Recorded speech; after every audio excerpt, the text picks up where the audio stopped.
नमस्कार आप सभी का स्वागत है शुभ नंबर्स के प्लेटफॉर्म पे आप सभी का। और आज हम बात करते हैं पंच पक्षी शास्त्र।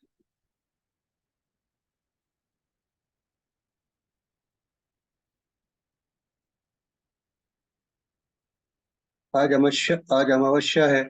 बहुत पावरफुल डे है। पंच पक्षी को स्टार्ट करने से पहले एक बहुत अच्छा आपको मैं एक रिचुअल्स बताता हूँ। रात को 8 से और 11 बजे के बीच में एक येलो कलर का पेपर लीजिए। येलो कलर का पेपर, ठीक है। और उसके ऊपर जो भी आपकी डिजायरेबल विश है उस विश को लिखिए, ठीक है। विश ऐसी होनी चाहिए जो प्रैक्टिकली पॉसिबल हो। ऐसा नहीं हो कि 15 साल बाद की कोई विश हो, जो आपको लगता है कि हाँ मैं थोड़ी मेहनत करूंगी या करूंगा तो वो विश पूरी हो सकती है। ऐसी कोई भी विश है उस विश को लिखिए। एक विश के लिए एक छोटी स्लिप लेनी है। अगर आपकी मल्टीपल विशेस है तो अलग अलग विश वो लेनी है। उसके बाद आपको आपके घर की बालकनी में, छत पे या कहीं भी जहाँ पे आउटर, जो आपके घर का आउटर पार्ट है, वहां पे उस पेपर को बर्न करना है, जला देना है।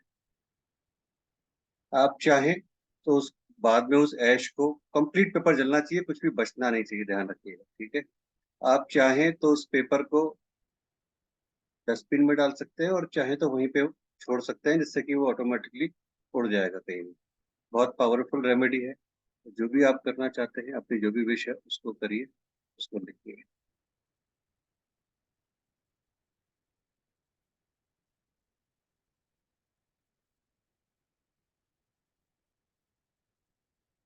पंच पक्षी के बारे में किसी को कुछ आइडिया है?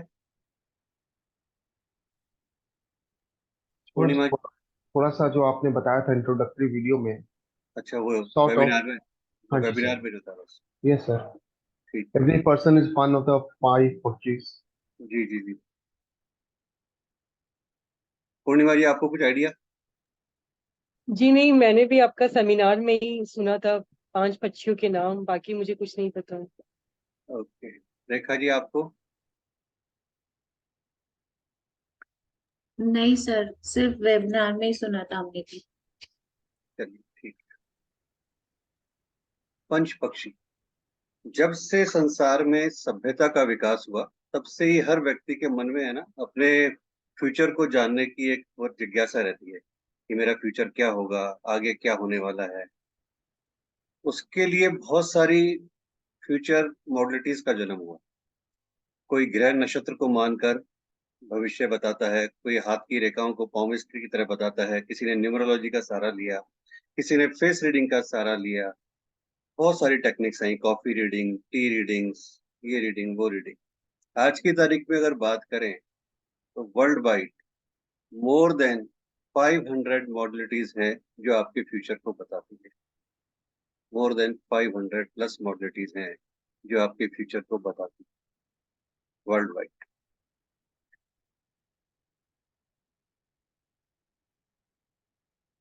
कोई सी भी मॉडलिटीज हो जो आपके फ्यूचर को बताती है, उन सबका एक ही मेन उद्देश्य है, आपको गाइड करना कि क्या होने वाला है। होता क्या है कि ये जो मॉडलिटीज जितनी भी है ना, ये एक्चुअल में हमें गाइड करती है कि आगे क्या होगा आपके साथ और आपको कैसे अवेयर रहना है या क्या चीजें करनी है। एक सबसे बड़ी प्रॉब्लम जो इन दिनों में आई है, इन दिनों का मतलब स्पेशली 2000 के बाद, 2000 के बाद वाले जो बच्चे आए हैं, या अभी जो लोगों की एक पेशेंस लेवल खत्म हो रही है, वहाँ सबसे बड़ी प्रॉब्लम ये आई है कि हर किसी को एकदम इमीडिएट रिजल्ट चाहिए। कि आज आप अगर करण जी के पास गए, कोई क्लाइंट करण जी के पास गया, तो उसको लगता है कि मैंने अगर आज वो चीज दे दी तो बस कल मुझे रिजल्ट मिल जाए। वो पॉसिबल नहीं है। हर चीज टाइम लेती है। बहुत पुरानी चीजें होती हैं, आप ना जाने कितने जन्मों का क्या क्या गार्बेज अपने साथ आप उठा के ला रहे हैं। उन सबको रिमूव करने में, उन सबको करने में, और सबसे बड़ी बात, उस कंप्लीट बिलीव एंड फेथ के साथ करने में टाइम लगता है।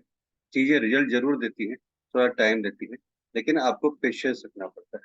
तो पेशेंस अभी किसी के पास नहीं है। दूसरी सबसे बड़ी बात, कोई भी मॉडलिटीज है वो आपको केवल एक गाइड करती है कि अगर आप ऐसा करेंगे तो इन चीजों से बच सकते हैं। क्योंकि देखिए, हमेशा मैं अपनी क्लासेस में कहता हूँ कि जो कर्माज है वो कभी आपका पीछा नहीं छोड़ते। जो आपके पास लाइफ के कर्माज हैं वो कभी पीछा नहीं छोड़ते। फर्क इतना होता है कि जब आप उन गाइडलाइंस को फॉलो करते हैं तो जो एक्सीडेंट 100 की स्पीड से होने वाला है वो 10 की स्पीड से होता है। क्या होता है कि आप घर में स्लिप हो जाते हैं, गिर जाते हैं, कहीं भी थोड़ी सी चोट लग जाती है, इस तरह की चीजें। लेकिन वो होना जरूर है, जो उसने डिसाइड किया है वो फाइनली होता है, वो आपको हेल्प होता है। हमारे महर्षियों ने अपने अनुभवों और रिसर्चों के आधार पर बहुत सारी मॉडलिटीज का निर्माण किया। इसी तरह की एक मॉडलिटीज है जिसे हम पंच पक्षी के नाम से जानते हैं, जो अपने आप में पूरी मॉडलिटीज है। इस पद्धति के आधार पर हर प्रकार की भविष्यवाणी की जा सकती है। पंच पक्षी के आधार पर आप हर प्रकार की भविष्यवाणी कर सकते हैं, चाहे वह व्यक्ति विशेष की हो या अन्य किसी के बारे में वो जानना चाहता हो। भविष्य कथन की पद्धति में कोई भी हो, सब में एक बात सामान्य है कि सभी में ग्रहों के आधार पर, प्लैनेट्स के आधार पर प्रिडिक्शन की जाती है। ज्योतिष में जो कुंडली बनती है वो भी ग्रहों के आधार पर ही है। हस्तरेखा विज्ञान, अंक ज्योतिष, सामुद्रिक शास्त्र आदि भी नव ग्रहों को ही आधार मानकर आप ही प्रिडिक्शन करते हैं। और इसी प्रकार पंच पक्षी का जो आधार है वो दो चीज है, नंबर 1 ग्रह और नंबर 2 नक्षत्र। पंच पक्षी ज्योतिष शास्त्र की एक ऐसी विद्या है, जैसे हम एक कृष्ण कुंडली द्वारा भविष्य जानते हैं, उसी तर्ज पर हम पंच पक्षी का प्रयोग भी करते हैं। पुराने टाइम में राजा महाराजाओं के टाइम पे जब गैम्बलिंग हुआ करती थी, डेली बात बात पे शर्त लगती थी, तब पंच पक्षी का बहुत ज्यादा उपयोग किया करते थे वो लोग, कि देखते हैं क्या निकलता है, कैसे जीतते हैं। जब शेयर मार्केट आया, बूम पे था हर्षद मेहता वाले टाइम में, तब भी पंच पक्षी शास्त्र का बहुत ज्यादा प्रयोग हुआ करता था। उसके बाद चीजें चेंज हो गई। ऐसे बहुत सारे टूल्स आ गए जो इस गैम्बलिंग को प्रिडिक्ट करने लगे, या ऐसे सॉफ्टवेयर आ गए जहाँ से लोगों को आइडिया लगने लग गया कि क्या होने वाला है। तो धीरे धीरे ये मॉडलिटीज उन चीजों से अलग हो गई, और लोगों ने कहीं ना कहीं, एस्ट्रोलॉजर्स ने भी अपने आप को सेव करना चालू कर दिया कि इन प्रोडिक्शंस पे जाने का कोई फायदा नहीं है, गैम्बलिंग की प्रोडिक्शंस है, इनको बताने का कोई मतलब नहीं। पंच पक्षी को जानने, पढ़ने और समझने के लिए किसी भी तरह की एस्ट्रोलॉजी को जानना जरूरी नहीं है। अगर आपको एस्ट्रोलॉजी आती है तो बहुत अच्छी बात है, तो आपके लिए प्लस पॉइंट है। अगर नहीं आती है तो कोई बात नहीं है, घबराने वाली कोई बात नहीं है। मेरी कोशिश होगी कि जितना भी मैं आपको सिखा पाऊंगा अपने एक्सपीरियंस के आधार पर, अपने ज्ञान के आधार पर, वो आपको सिखाऊं। लेकिन एक चीज जो सबसे इम्पोर्टेंट चीज आती है पंच पक्षी, स्पेशली पंच पक्षी में, वो है प्रैक्टिस। जब तक आप इसकी रेगुलर प्रैक्टिस नहीं करेंगे, पंच पक्षी आपको नहीं आ सकता। पंच पक्षी के लिए रेगुलर प्रैक्टिस बहुत मस्ट है। तो जैसे जैसे आपकी प्रैक्टिस होती जाएगी, वैसे वैसे आप पंच पक्षी पे अपनी पकड़ को मजबूत करते जाएंगे। जब भी कोई बच्चा इस धरती पर आता है तो किसी न किसी नक्षत्र में जन्म लेता है, और उस जन्म के समय कुंडली बनती है जिसमें 12 भाव होते हैं, जिनको हम इंग्लिश में हाउसेस कहते हैं, 12 हाउसेस। और 12 ही जोडियक साइन होते हैं, जिन्हें राशि बोला जाता है। यानी कि पूरा पूरा जो ज्योतिष शास्त्र है आपका, वो 27 नक्षत्र, 9 ग्रह, 12 भाव और 12 राशियों पर केंद्रित है या टिका हुआ है। पंच पक्षी में जो चीज आपके काम आएगी वो है आपका जन्म नक्षत्र, आप किस नक्षत्र में पैदा हुए हैं, और ग्रह। ये दो चीज आपके काम में आने वाली। कल की क्लास में आप अपने अपने नक्षत्र को निकाल के रखिएगा कि आप किस किस नक्षत्र में पैदा हुए हैं। ये आपके पास आप सबकी कुंडली होगी, तो उस समय पे हम लोग देखेंगे कि आप किस नक्षत्र में पैदा हुए हैं और आपके लिए कौन सा पर्टिकुलर पक्षी अलॉट किया गया है उस डिवाइन की तरफ से। तो कल की क्लास में आप उसको निकाल के रखिएगा। अगर किसी के पास कुंडली नहीं है तो फिर हम उस वे में समझेंगे कि कैसे आप अपने नक्षत्र का पता करेंगे और क्या करना है।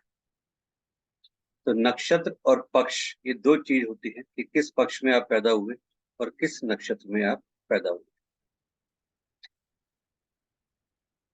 आप सबको पता है कि दो तरह के पक्ष होते हैं। पहला पक्ष होता है वो होता है शुक्ल पक्ष, और दूसरा पक्ष होता है वो होता है कृष्ण पक्ष। चंद्रमा की कलाओं के ज्यादा या कम होने के अनुसार ही हर महीने को दो पक्षों में बांटा गया, जिन्हें कृष्ण पक्ष या शुक्ल पक्ष कहा जाता है। पूर्णिमा से अमावस्या तक के बीच के दिनों को कृष्ण पक्ष कहा जाता है। वहीं इसके रिवर्स, अमावस्या से पूर्णिमा तक का समय शुक्ल पक्ष कहलाता है। चंद्रमा का बढ़ना और घटना पक्ष कहलाता है। पहले 15 दिन चंद्रमा बढ़ता जाता है, इंक्रीज होता है, और पूर्णिमा के दिन फुल मून होता है, शुक्ल पक्ष, और पूर्णिमा के अगले दिन से घटता जाता है और अमावस्या पर कोई चंद्रमा नहीं होता, यानी नो मून। इस पक्ष को उजाले और अंधेरे की रात भी कहते हैं। किसी भी शुभ कार्य को या ज्योतिष के ज्यादातर उपायों को प्रारंभ करने के लिए शुक्ल पक्ष को ही प्राथमिकता दी गई है, क्योंकि उजाले में आप जो भी काम करते हैं उसकी सार्थकता ज्यादा मानी गई है। पंच पक्षी की इस विद्या को सीखने के लिए जो दो सबसे इंपॉर्टेंट चीज हैं, वो है आपका व्यक्ति का जन्म नक्षत्र और उसका जन्म का पक्ष। इसके अलावा ज्योतिष का कोई फॉर्मूला या काम नहीं आएगा। अब बात करते हैं पंच पक्षी। पांच पक्षी जो आते हैं इस पंच पक्षी सिद्धांत के अंतर्गत, पहला पक्षी आता है गिद्ध यानी वल्चर, सेकंड पक्षी आता है उल्लू यानी आउल, थर्ड पक्षी आता है कौवा यानी क्रो, फोर्थ आता है मुर्गा यानी कॉक, और पांचवा पक्षी आता है मोर यानी पीकॉक। जैसा हम रेगुलर बात कर रहे हैं कि हर इंसान किसी न किसी नक्षत्र में पैदा होता है, किसी पक्ष में पैदा होता है, और उसके जन्म नक्षत्र और पक्ष के आधार पर ही ईश्वर के द्वारा, डिवाइन के द्वारा, यूनिवर्स के द्वारा इनमें से कोई एक पक्षी अलॉट किया जाता है। और हम आगे चलकर पढ़ेंगे, देखेंगे, सीखेंगे कि कैसे उस इंसान की पूरे एट्रीब्यूट्स उस पक्षी के एट्रीब्यूट से पूरी तरह से मेल खाते हैं। पंच पक्षी शास्त्र आया कहां से? पंच पक्षी शास्त्र तमिल भाषा में प्राचीन साहित्य पर आधारित है। पंच पक्षी शास्त्र साउथ इंडिया में, खासकर तमिलनाडु में बहुत ज्यादा लोकप्रिय है। इसका प्रयोग किसी भी कार्य के शुभ समय को देखने के लिए और आपके क्वेश्चनों का आंसर जानने के लिए किया जाता है। जैसे हम ज्योतिष में नवग्रहों की चाल देखते हैं, न्यूमरोलॉजी में नंबरों का प्रयोग करते हैं, वैसे ही हम पंच पक्षी शास्त्र में पांच पक्षियों का प्रयोग करते हैं। या कहें कि इनके माध्यम से हम अपने बारे में या दूसरों के बारे में जानने की कोशिश करते हैं। पंच का मतलब हो गया पांच, और पक्षी का मतलब पक्षी, बर्ड्स। पंच पक्षीय प्रणाली वैदिक ज्योतिष की पंचभूत यानी वाटर, फायर, अर्थ, एलिमेंट और स्पेस, और चार डायरेक्शन, इन प्रणाली में समानताएं हैं। यह भी माना जाता है कि उन पांच तत्वों का प्रतिनिधित्व भी ये पांच पक्षी करते हैं। ये पांच पक्षी मानव के सभी कामों को प्रभावित भी करते हैं और कंट्रोल भी करते हैं। इस पद्धति के मुताबिक समय को अपने अनुसार बदलना नामुमकिन है, इसलिए रास्ता ये है कि हमें समय के अनुसार परिवर्तित होना है।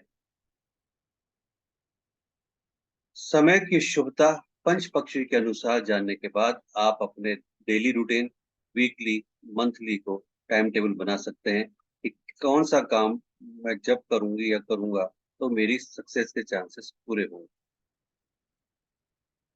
भारत में हर 200 किलोमीटर के बाद एक रिचुअल्स बदलते हैं, पूजा पाठ बदलते हैं, विधि विधान बदलते हैं, 150 से 200 किलोमीटर के बाद। साउथ इंडिया में पहले ये था कि राहु काल के समय वहां के लोग बाग खाना तक नहीं खाते थे और दुकान पर कोई बिजनेस भी नहीं करते थे, और आज भी काफी लोग बाग इस चीज को फॉलो करते हैं। आज नई जनरेशन भी इस चीज को फॉलो करती है काफी हद तक। पंच पक्षी वैदिक ज्योतिष का एक हिस्सा है जिसे साउथ इंडिया में सबसे ज्यादा मान्यता मिली, और वहां के लोगों का इसके ऊपर बहुत गहरा विश्वास है। हमने उस दिन बात की थी शुभ समय की। शुभ समय वो है कि जब आपको एक पॉजिटिव रिजल्ट प्राप्त होता है। जब भी कोई आप कोई काम करते हैं उस शुभ समय में आपको एक रिजल्ट मिलता है। रिजल्ट तो आपको नेगेटिव समय में मिलता है, पर शुभ समय में एक पॉजिटिव रिजल्ट मिलने के चांसेस होते हैं। और सबसे इंपॉर्टेंट बात होती है आपका कर्मा, कि कर्म आपको करना जरूरी है। बाकी जब तक कर्म नहीं करेंगे रिजल्ट आपको कैसे मिलेगा? हर पक्षी दिन भर कोई ना कोई अपनी एक्टिविटी करता है। अब जो पक्षी हमें रूल करता है उसे देखकर अगर अब सेम एक्टिविटी हम करते हैं तो हमारी सक्सेस के चांस मजबूत हो जाते हैं। मैं रिपीट कर रहा हूं कि हर पक्षी दिन भर अपनी कोई ना कोई एक्टिविटी करता है, और जो पक्षी हमें रूल करता है, यानी जो पक्षी हम हमारे ऊपर शासन करता है, जो हमारा अलॉटेड पक्षी है, अगर वही एक्टिविटी हम करते हैं तो हमारी सक्सेस के चांस मजबूत हो जाते हैं। कहते हैं कि जो वक्त के साथ नहीं चलता, वक्त उसके वक्त को बदल देता है। रिलेशनशिप में जो सबसे ज्यादा जो इशू आ रहे हैं ना आज की तारीख में, वो केवल एक इस लाइन की वजह से आ रहे हैं। ऑकल्ट में जो सबसे ज्यादा क्लाइंट्स आते हैं वो इसी के आते हैं, रिलेशनशिप। और रिलेशनशिप का पूरा बेस है ये वक्त के साथ नहीं चलना, कि कोई भी वक्त के साथ नहीं चलना चाहता, उस वक्त को एडमायर नहीं करना चाहता, और इसी वजह से सास बहू या किसी भी एक हस्बैंड वाइफ या सबके जो है ना रिलेशनशिप को इम्पैक्ट करते हैं इस पर्टिकुलर लाइन की वजह से। 5 पक्षियों की 5 गतिविधियां। अपने नोट्स बनाते रहिएगा, पीडीएफ आपको डेली बेसिस पे मिलेगा, बट फिर भी नोट्स बनाएंगे तो ज्यादा समझ में आएगा। 5 पक्षियों की 5 गतिविधि। ये देखिए 5 पक्षी, इनकी 5 क्रिया। पंच पक्षी पद्धति में पांचों पक्षी यानी गिद्ध, उल्लू, कौवा, मुर्गा और मोर को दिन भर में 5 क्रियाएं दी गई। पांचों क्रियाओं का क्रम ये रहता है: खाना, घूमना, शासन करना, आराम करना या सोना, और पांचवा निष्क्रिय होना या मर जाना। निष्क्रिय का मतलब हो गया लेजीनेस, बिजीनेस, कुछ भी आप माने, आलस माने। प्रत्येक पक्षी डेली की अवधि में पांचों क्रियाएं करता है, और इनकी पॉजिटिविटी को ध्यान में रखते हुए, यानी आपके लिए कौन सा समय अच्छा है उसको ध्यान में रखते हुए, यहाँ पे ये जो नंबर ये है ना, ये असेंडेंट ऑर्डर ये चेंज हो जाता है। कैसे हो जाता है? नंबर 1 शासन, नंबर 2 खाना, नंबर 3 घूमना, नंबर 4 सोना, नंबर 5 निष्क्रिय क्रिया। रूल जो है शासन, ये सबसे इंपॉर्टेंट है। अगर आपका पक्षी इस शासन कर रहा है तो वो समय आपके लिए सबसे फेवरेबल है। उस समय पर आपकी विक्ट्री के 100% चांसेस हैं किसी भी क्षेत्र में, चाहे आप जॉब के इंटरव्यू के लिए जा रहे हैं, अपने बच्चे के लिए कोई रिश्ता देखने जा रहे हैं, प्रॉपर्टी खरीदने जा रहे हैं, कोर्ट केस के लिए जा रहे हैं, कुछ भी, तो आपके चांसेस पूरे होते हैं कि आप वहां पे विन विन सिचुएशन में आते हैं। मान लीजिए एक पक्षी एक समय में शासन कर रहा है तो दूसरा कोई दूसरा काम कर रहा होगा, तीसरा कोई तीसरा, और एक ही काम को 2 पक्षी एक ही समय पर एक साथ नहीं कर सकते। वेबिनार में भी आपने सुना होगा कि अगर नरेंद्र मोदी देश के प्राइम मिनिस्टर हैं तो राहुल गांधी प्राइम मिनिस्टर नहीं हो सकते। राहुल गांधी अपोजिशन में होंगे, कोई तीसरा किसी और काम में लग रहा होगा, चौथा किसी और काम में, पांचवा किसी और काम में। ये पक्षी हर वक्त किसी ना किसी काम में लगे रहते हैं। 5 ही काम है, 5 ही पक्षी हैं। इनके काम में लगे रहने से हमें पता चलता है कि जो पक्षी हमें रूल करता है उसके काम के मुताबिक अब हमें कौन सा काम करना चाहिए। पंच पक्षियों में से प्रत्येक व्यक्ति को जन्म के समय के जन्म नक्षत्र और चंद्रमा के आधार पर शक्ति के रूप में, एक डिवाइन पावर के रूप में, एक ब्लेसिंग्स के रूप में एक पक्षी प्रत्येक व्यक्ति को सौंपा जाता है। ये आप मानते हैं कि प्रत्येक व्यक्ति का जन्म या तो दिन में होता है या रात में, इसके अलावा कुछ है ही नहीं। सुबह, दोपहर, शाम, रात, इसके अलावा क्या जन्म होगा? कृष्ण पक्ष में होगा या शुक्ल पक्ष में होगा, एक निर्धारित तिथि पे होगा, 1 से लेकर 31 तारीख की जो डेट है उस डेट पे होगा, और संडे से लेकर जो सैटरडे तक के डे हैं उस डे पे होगा। इसके अलावा तो कुछ भी नहीं है। ये पक्षी अपने कार्य को एक विशेष अनुक्रम में लेते हैं और उसी के अनुरूप दिन और रात में वो कार्य को करते हैं। वो शक्ति जो दिन या रात में सबसे पहले प्रभाव डालती है और जो क्रम चलता है वो सप्ताह के दिन और चंद्रमा के ऊपर निर्भर करता है। वो शक्ति जो दिन में या रात में सबसे पहले प्रभाव डालती है और जो क्रम चलता है इन पक्षियों का, वो सप्ताह के दिन और चंद्रमा के ऊपर निर्भर करता है।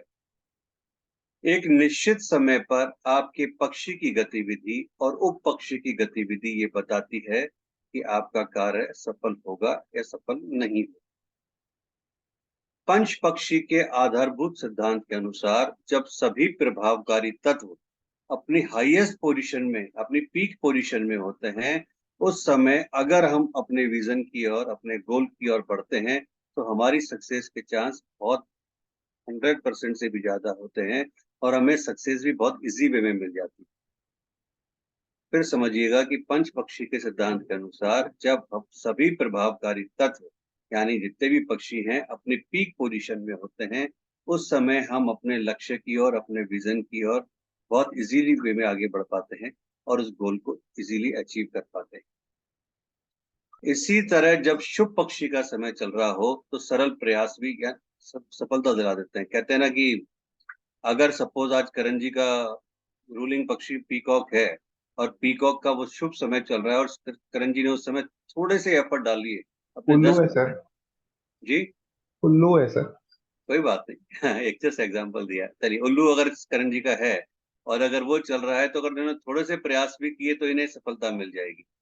और अगर इसके विपरीत अगर वो पक्षी का समय सही नहीं है, तो फिर इन्हें कितने भी प्रयास करें, इनके काम में हडल्स आएंगी, बहुत सारे स्पीड ब्रेकर्स आएंगे, बाधाएं आएंगी, बहुत सारी चीजें।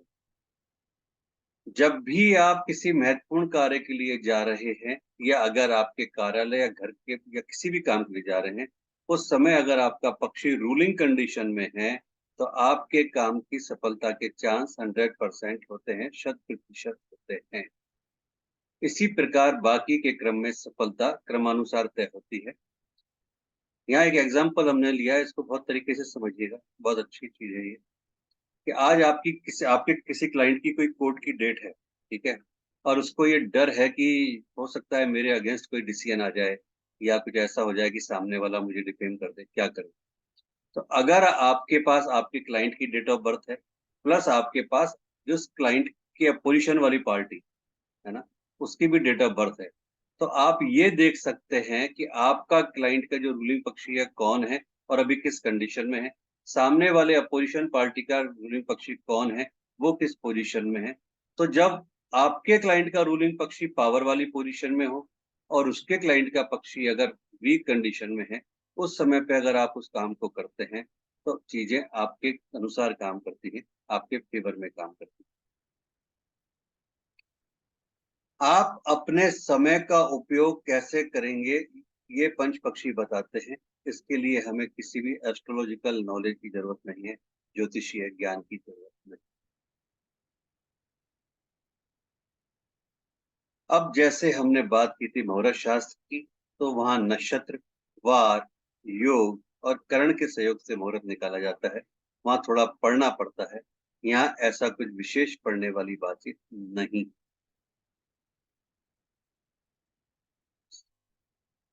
इस चार्ट को बहुत तरीके से समझिएगा, चाहे तो नोट कर सकते हैं।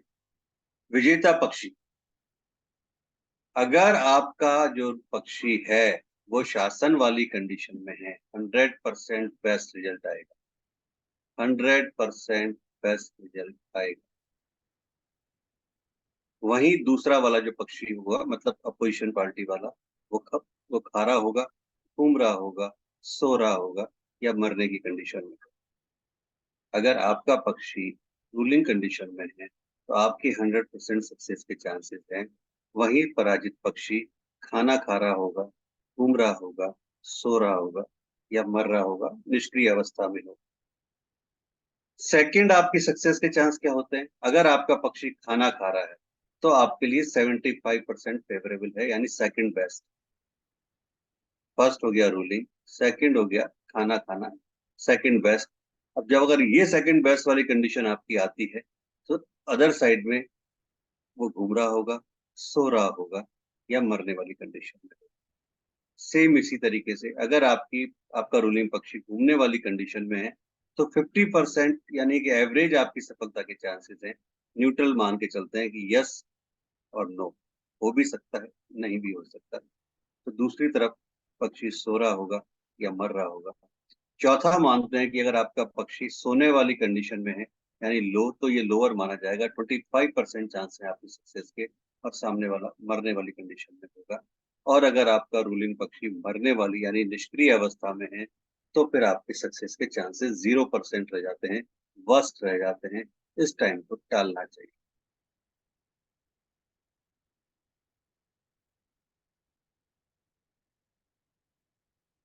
यहाँ तक में कोई भी क्वेश्चन है, कोई भी डाउट है, तो अभी से क्लियर करते चलिए।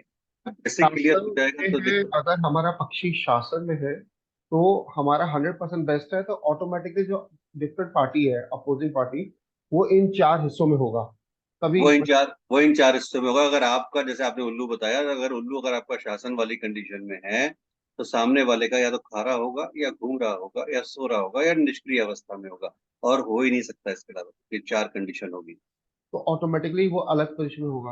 वो अलग काम कर रहा होगा, सर सेम अगर। ये हाँ, लेकिन कैसे कि जैसे मैं और सपोज मैं और आप ही खड़े हैं, हम लोग का हाँ, अलग वो नक्षत्र है, अलग का चरण में होंगे, ठीक है, तो हाँ। सर जैसे मैं अगर आपके खिलाफ केस करता हूँ तो और मेरा शासन में है उल्लू, तो आपका ऐसे कैसे चांसेस है कि वो नहीं होगा?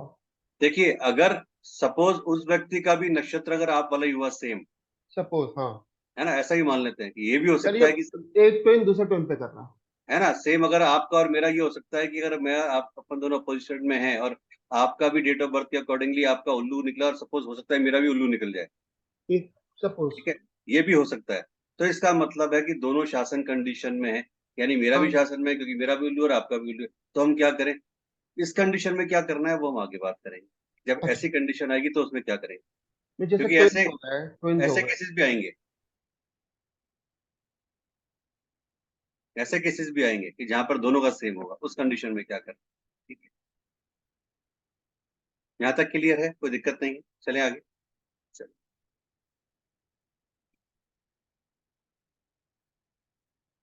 जन्म पक्षी को कैसे पता किया जाए। व्यक्ति के जन्म नक्षत्र या चंद्र के शुक्ल पक्ष या कृष्ण पक्ष की तिथि के अनुसार जन्म पक्षी का पता किया जाता है। जैसे हमने बात की कि चंद्रमा के पक्ष, चंद्र चक्र का आधा हिस्सा जब चंद्रमा के आकार में बढ़ जाता है और पूर्ण चंद्रमा तक पहुंच जाता है तो उसे शुक्ल पक्ष कहते हैं, और चक्र के दूसरे भाग का चंद्रमा जब हटता है तो वो कृष्ण पक्ष कहलाता है। कृष्ण पक्ष या शुक्ल पक्ष में जन्म के समय चंद्रमा जिस नक्षत्र में होता है उसी के आधार पर पक्षी का निर्धारण किया जाता है। अपने पक्षी को जानने के लिए आपको अपने जन्म के समय चंद्रमा के अनुसार अपने जन्म नक्षत्र को जानना होगा। नक्षत्र कितने होते हैं? अश्विनी से लेकर रेवती तक की संख्या में 27 है। ठीक है, इसी प्रकार 27 नक्षत्रों को 5 से 6 नक्षत्रों के 5 भागों में विभाजित किया गया है। जैसे प्रथम 5 नक्षत्रों में से किसी एक में जन्म हो तथा चंद्र शुक्ल पक्ष में हो तो व्यक्ति का जन्म पक्षी गिद्ध होता है। फिर समझिएगा, इन 27 नक्षत्रों को 5 से 6 पार्ट्स में डिवाइड किया गया है। अगर प्रथम 5 नक्षत्रों में से किसी एक में व्यक्ति का जन्म होता है और चंद्रमा शुक्ल पक्ष में होते हैं तो व्यक्ति का जन्म पक्षी गिद्ध होता है। इसके अलावा अगर इन्हीं 5 नक्षत्रों में से किसी एक में जन्म हो लेकिन चंद्रमा शुक्ल की जगह कृष्ण पक्ष में हो तो व्यक्ति का जन्म पक्षी मोर होता है। करण जी, आपने कैसे निकाला? आपने उसमें से देखा, अपनी हॉरोस्कोप में से देखा आपका उल्लू है क्या? पुनर्वसु में कृष्ण पक्ष। ठीक है, एक बार जब आप अपने जन्म नक्षत्र और पक्ष को जान लेते हैं, समझ लेते हैं, तो इस जो नीचे चार्ट अब आपके पास आ रहा है उससे आप अपने जन्म पक्षी को जान सकते हैं कि कौन सा आपका जन्म का पक्षी होगा। जैसे हमने बात की 5 पक्षी की 5 क्रियाएं: खाना, घूमना, शासन, आराम, सोना, निष्क्रिय, मरना, और पॉजिटिविटी में शासन, खाना, घूमना, सोना और निष्क्रिय होना।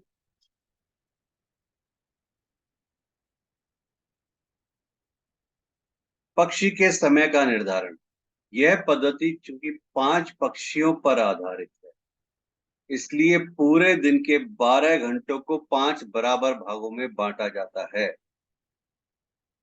बहुत ध्यान से समझिएगा, सुनिएगा। यह पद्धति चूंकि 5 पक्षियों पर आधारित है इसलिए पूरे दिन के 12 घंटों को 5 बराबर भागों में बांटा जाता है। प्रत्येक भाग 2 घंटे 24 मिनट का होता है। प्रत्येक भाग 2 घंटे 24 मिनट का होता है। तो आप एक बार कैलकुलेट करके देखिए कि 2 घंटे 24 मिनट इन मल्टीप्लाई बाय 5 कितना हुआ टोटल। 2 घंटे 24 मिनट मल्टीप्लाई बाय 5 कितना हुआ? 720। हाँ जी, 720 मिनट। 720 मिनट कितने आवर्स हो गए? 720 डिवाइड बाय 12, 60, 12 आवर्स है। 12 12 हाँ, पार्ट्स होगा ना, 12 पार्ट्स होगा 60 से डिवाइड कर। ठीक है ना, हो गया ना, सेम आ गया ना, 12 हम्म। आवर। पांचों पक्षियों का समय पूरे दिन में बारी बारी से आता है। दिन का पहला पक्षी वार के अनुसार तय होता है। दिन का क्रम रात्रि में भी रहता है, यानी 12 घंटे दिन के और 12 घंटे रात के। हो गए 24 आवर्स। यहाँ तक समझ में आया? इस वाले पार्ट पे कोई दिक्कत तो नहीं है, कोई कंफ्यूजन नहीं है ना? बढ़े आगे। ठीक। विज्ञान की तरह ज्योतिष विद्या में भी पंचभूत का सिद्धांत मौजूद है।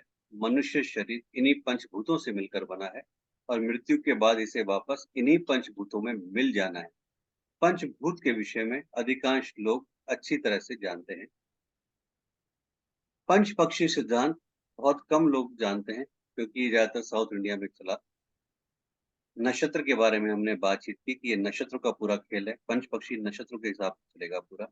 और नक्षत्र और पक्षी के बीच में भी ये जो संबंध है, नक्षत्र और पक्षी के बीच का यही संबंध आपके व्यक्तित्व को, आपके स्वभाव को, आपकी शक्तियों को निर्धारित करेगा कि आप जीवन में सौभाग्यशाली रहेंगे या किस तरीके से आपका रूटीन चलने वाला है, आपकी लाइफ सर्किल क्या होगी।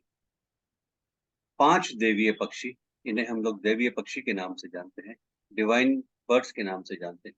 ये डिवाइन बर्ड्स हैं कौवा, मुर्गा, उल्लू, मोर और गिद्ध। जैसे हमने ऊपर भी बातचीत की है कि शासन शासन करने जैसी क्रिया पर पक्षी का प्रभाव सबसे मजबूत होता है और ये पक्षी सबसे कमजोर होता है डेथ वाले टाइम पे, यानी निष्क्रिय वाले टाइम। ठीक है,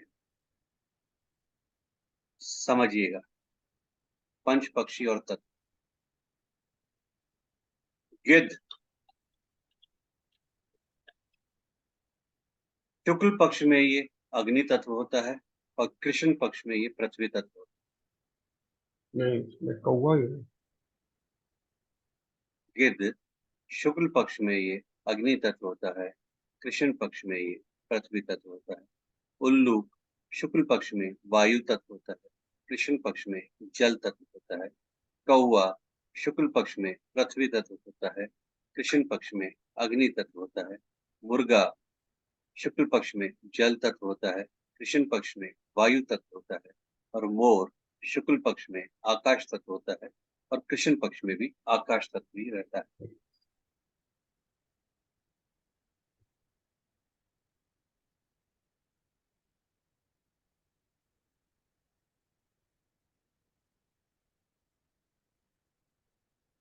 देखिए, ये है डेथ डेज, ये नाम है बर्ड्स के। ये है डेथ डेज, ये है रूलिंग डेज, डे टाइम और नाइट टाइम। ठीक है। वल्चर यानी गिद्ध, इसके जो निष्क्रिय वाले टाइम है, डेथ डेज है, वो है थर्सडे और सैटरडे। वल्चर के जो डेथ डेज के दिन है वो है थर्सडे और सैटरडे। रूलिंग डेज जो है इसके डे टाइम में संडे और ट्यूसडे और नाइट टाइम में फ्राइडे। रूलिंग डेज जो इसके हैं डे टाइम में संडे और ट्यूसडे और नाइट टाइम में फ्राइडे। आउल डेथ डेज हैं संडे और फ्राइडे। रूलिंग डेज हैं डे टाइम में मंडे और वेडनेसडे और नाइट टाइम में सैटरडे। क्रो यानी कौवा, death days Monday, ruling days day time में थर्सडे, नाइट टाइम में संडे एंड ट्यूसडे। कॉक मुर्गा, death days Tuesday, ruling days day time में फ्राइडे, नाइट टाइम में Monday and Wednesday. And last is peacock, death days Wednesday, ruling days day time में Saturday and night time में Thursday.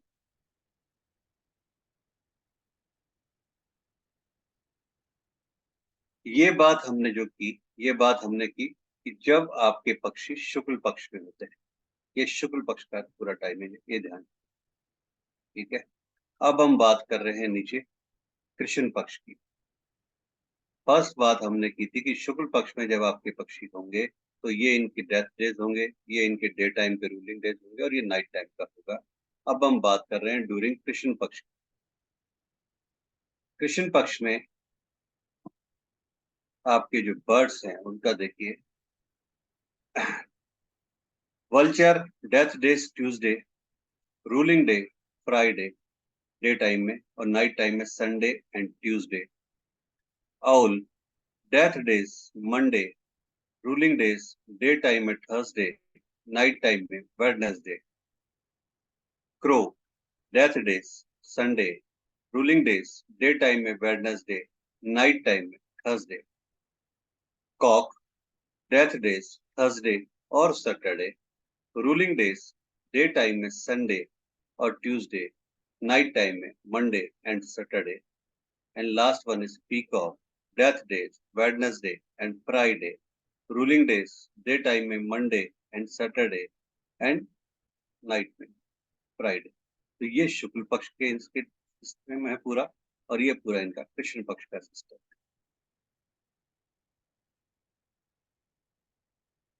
पक्षी का संबंध, कि किस नक्षत्र में जन्म लेने वाले व्यक्ति के साथ कौन से पक्षी का संबंध है।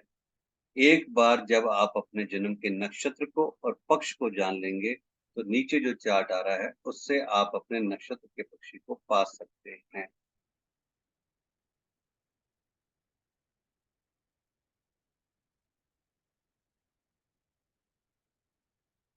नंबर 1, अश्वनी। शुक्ल पक्ष में अगर जन्म है तो पक्षी होगा गिद्ध, और कृष्ण पक्ष में जन्म है तो पक्षी होगा मोर।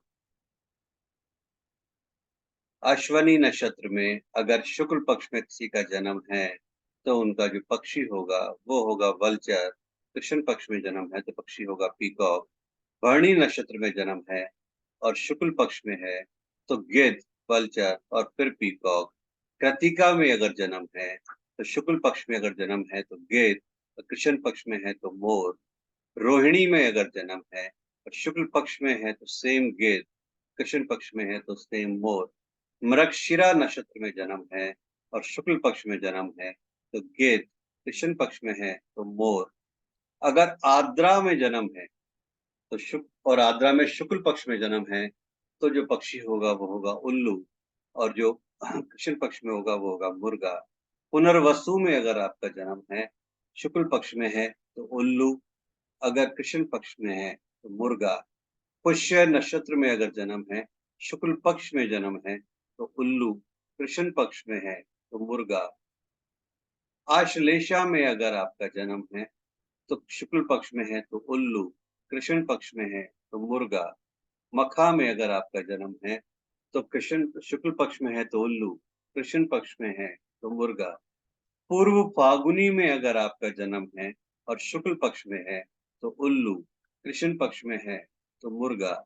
उत्तर फागुनी में अगर आपका जन्म है तो शुक्ल पक्ष में है तो कौवा, कृष्ण पक्ष में है तो कौवा। हस्त में अगर आपका जन्म है, हस्त नक्षत्र में, और शुक्ल पक्ष में है तो कौवा, कृष्ण पक्ष में है तो कौवा। चित्रा में अगर आपका जन्म है और शुक्ल पक्ष में है तो कौवा, और अगर कृष्ण पक्ष में है तो कौवा। स्वाति नक्षत्र में अगर आपका जन्म है और शुक्ल पक्ष में है तो कौवा, कृष्ण पक्ष में है तो कौवा।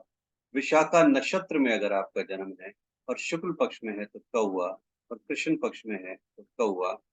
अनुराधा में अगर आपका जन्म है और शुक्ल पक्ष में है तो मुर्गा, और कृष्ण पक्ष में है तो उल्लू। ज्येष्ठा नक्षत्र में अगर आपका जन्म है और शुक्ल पक्ष में है तो मुर्गा, कृष्ण पक्ष में है तो उल्लू। मूला नक्षत्र में आपका जन्म है, शुक्ल पक्ष में है तो मुर्गा, कृष्ण पक्ष में है तो उल्लू। पूर्वाषाढ़ा नक्षत्र में अगर आपका जन्म है और शुक्ल पक्ष में है तो मुर्गा, कृष्ण पक्ष में है तो उल्लू। उत्तराषाढ़ा नक्षत्र में अगर आपका जन्म है और शुक्ल पक्ष में है तो मुर्गा, कृष्ण पक्ष में है तो उल्लू। श्रवण नक्षत्र में अगर आपका जन्म है और शुक्ल पक्ष में है तो पीकॉक, और कृष्ण पक्ष में है तो गिद्ध। धनिष्ठा नक्षत्र में अगर आपका जन्म है और शुक्ल पक्ष में है तो मोर, और कृष्ण पक्ष में है तो गिद्ध। शतभिषा नक्षत्र में अगर आपका जन्म है और शुक्ल पक्ष में है तो मोर, कृष्ण पक्ष में है तो गिद्ध। पूर्व भाद्र पक्ष में अगर आपका जन्म है और शुक्ल पक्ष में है तो मोर, कृष्ण पक्ष में है तो गिद्ध। उत्तर भाद्र में अगर आपका जन्म है और शुक्ल पक्ष में है तो मोर, और कृष्ण पक्ष में है तो गिद्ध। और रेवती नक्षत्र में आपका जन्म है और शुक्ल पक्ष में है तो मोर, और कृष्ण पक्ष में है तो गिद्ध। क्लियर यहाँ तक?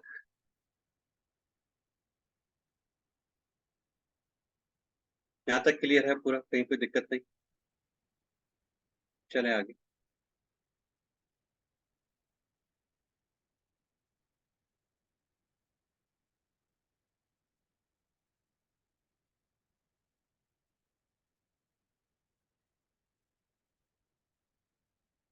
पूर्णिमा जी, कोई क्वेश्चन है आपका? कोई डाउट है? नहीं नहीं सर। क्लियर है? ठीक है, चलो। हाँ। काम का परिणाम कैसा रहेगा यदि किसी भी व्यक्ति का पक्षी शासन वाली अवस्था में है, रूलिंग वाली अवस्था में है, तो वो व्यक्ति उस दिन, उस अवधि में अपने सारे कामों में सफलता हासिल कर सकता है। उस अवधि में वो सबके ऊपर भारी पड़ेगा। अगर रूलिंग वाली कंडीशन में वो व्यक्ति सारे काम करता है, तो उस दिन उसको सारे कामों में सफलता मिलेगी, सब पर भारी पड़ेगा, नौकरी में सफलता हासिल करेगा। अगर कोई रिलेशनशिप में है, लवर है, बॉयफ्रेंड, गर्लफ्रेंड है, तो वो एक-दूसरे का दिल जीतेंगे। यदि बीमार है कोई व्यक्ति, यदि कोई व्यक्ति बीमार है और उस बीमार व्यक्ति को, उस पेशेंट को अगर आप उस पर्टिकुलर टाइम पे अगर दिखाते हैं डॉक्टर को, या उस पर्टिकुलर टाइम पे उसका ऑपरेशन करवाते हैं, उस पर्टिकुलर टाइम पे उनकी सर्जरी करवाते हैं, उस पर्टिकुलर टाइम पे कोई भी उनको मेडिकल अगर आप ट्रीटमेंट देते हैं, तो उसके इलाज में जो मेडिकल ट्रीटमेंट से फ़ायदा होने वाला है, उससे कहीं मल्टीपल टाइम्स में उसको फ़ायदा होगा। तो ये अगर आप पर्टिकुलर उस शासन वाले टाइम में करते हैं, तो उस व्यक्ति को ज़्यादा फ़ायदा होता है। और ये सिद्धांत जीवन के हर क्षेत्र में लागू होगा, चाहे वो शेयर मार्केट हो। सपोज़ आपका बेटा है, उसका कोई टूर्नामेंट, रेखा जी अभी अभी बात आता हूँ आपको, 2 मिनट रुकिए बस, है ना?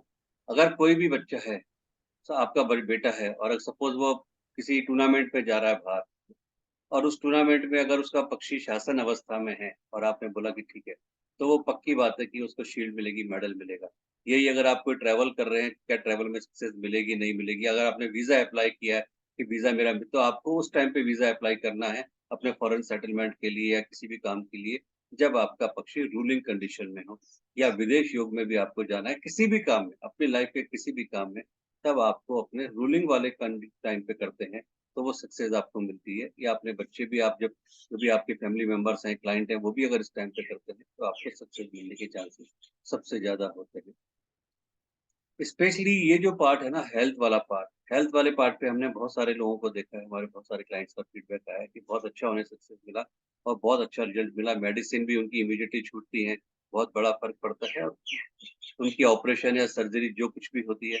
बल्कि कई जगह तो हमने ऐसा भी देखा कि जहाँ पे कुछ प्रेग्नेंट लेडीज़ को ये डाउट था कि डॉक्टर्स भी ये कह चुके थे कि आपकी डिलीवरी सिज़ेरियन होगी, सिज़ेरियन होगी, सिज़ेरियन होगी।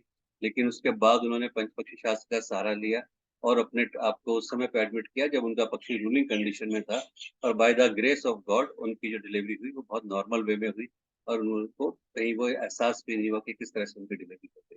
तो वो सर्जरी भी वाली चीज़ भी वहाँ पे हुई। तो ऐसी बहुत सारी चीज़ें हमने इसको देखा है।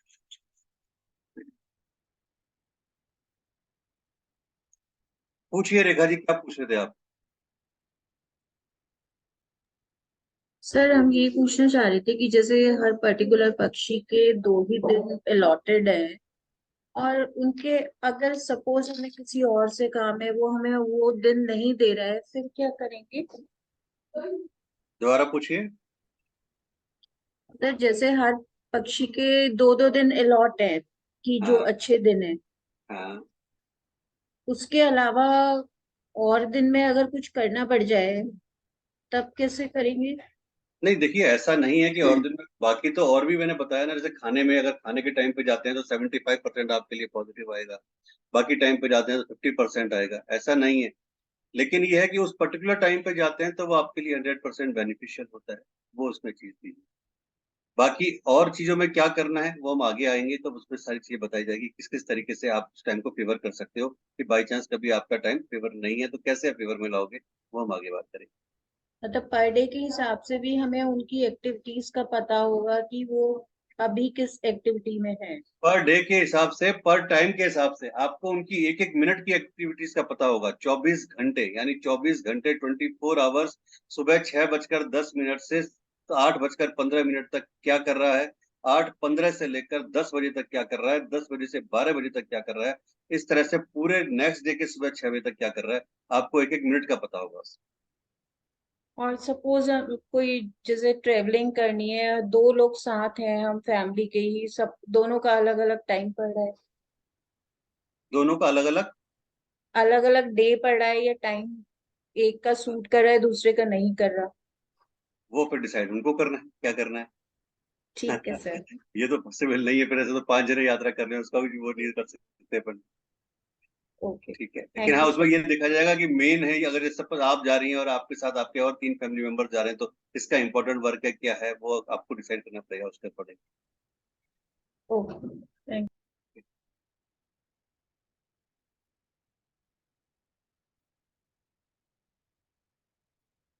हमेशा अपनी लाइफ को समय के अनुसार चलाएं, नहीं तो हमारी लाइफ नोकिया की तरह हो जाएगी। कि नोकिया किसी टाइम पे कहाँ पे था और आज नोकिया कहाँ पर है, या एम्बेसडर किसी टाइम पे कहाँ पे थी, आज एम्बेसडर कहाँ पर है, देख लीजिए। 24 घंटे में प्रत्येक पक्षी उसका एक काम 2 बार करता है, इस बात को विशेष समझने की जरूरत है। 24 घंटे में प्रत्येक पक्षी उसका एक काम 2 बार करता है, दिन में एक बार और रात में एक बार। दिन में एक बार और रात में एक बार। 12 घंटों को 5 भागों में हमने डिवाइड किया था, 12 ÷ 5, तो वो आया था 2.24 आवर्स। ठीक है जी, 2.24 आवर्स। तो 2.24 आवर्स के हिसाब से 12 घंटे हो गए दिन के, 12 घंटे हो गए रात के, ये आपके हो गए 24 घंटे। 24 घंटों में कुल 10 यम होते हैं, 5 दिन में और 5 रात में। टर्मिनोलॉजी में क्या होता है कि एक यम का मान 6 घटिका होता है, अर्थात 2 घंटे 24 मिनट का। केवल ये समझाने के लिए एस्ट्रोलॉजिकल भाषा का प्रयोग किया है, वरना बात वही है कि 12 घंटे को आप 5 में डिवाइड करते हैं तो 2 घंटे 24 मिनट आता है, और कुछ नहीं।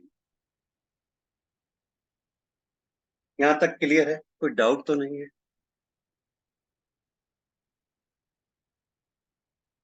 करण जी क्लियर? बिल्कुल। पूर्णिमा जी क्लियर? जी सर, क्लियर।